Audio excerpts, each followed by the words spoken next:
बाहर सी अपना आप ही और कन्ना की वजह तो डिस्टर्ब हो गया सारा, बिल्कुल नहीं सुनाई देता, नहीं सुनाई देता, दोनों कन्ना से नहीं सुनाई देता। मेरे 4 बच्चे हैं, 2 बेटियां 2 बेटे हैं।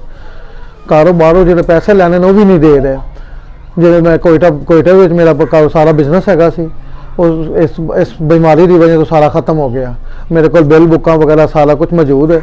इस टाइम मेरी कली बीवी काम कर रही है, कुछ महल्ले दी औरतां जानदियां जिहड़ियां बाजियां खड़ियां वो भी सानू जानदियां। मैं 5 घंटा नमाज पढ़ना वा, मैं ये चाहना वा कि मैनू आलना वगैरह लगवा दिता जाए कोई, मैं जिसके हलाल मैंने दोबारा करा।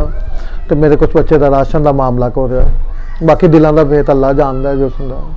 बहुत गरीब आदमी इस टाइम के वक्त के बाद है कि आप जी तुहाडे दर ते आए हैं पहली दफ़ा।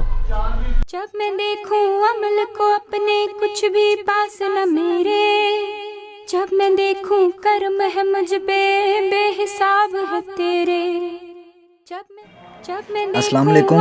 राबिया फाउंडेशन से हम लोग आए हैं, ये आज एक घर में आए हैं, उनको हम लोग बिस्तर फराहम कर रहे हैं। आप लोगों को कैसा लगता है भाईजान? भाई असी बड़ा शुक्रगुजार है राबिया बाजी का। मेरे 4 बच्चे हैं, मेरे को रोज़गार नहीं है, मैनू सुनता नहीं है। मैं बाजी को भी गया सी, मैं बाजी राबिया का बड़ा शुक्रगुजार हाँ। जब मैं देखूं अमल को अपने कुछ भी पास न मेरे, जब मैं देखूं कर्म है मुझ पे बेहिसाब है तेरे।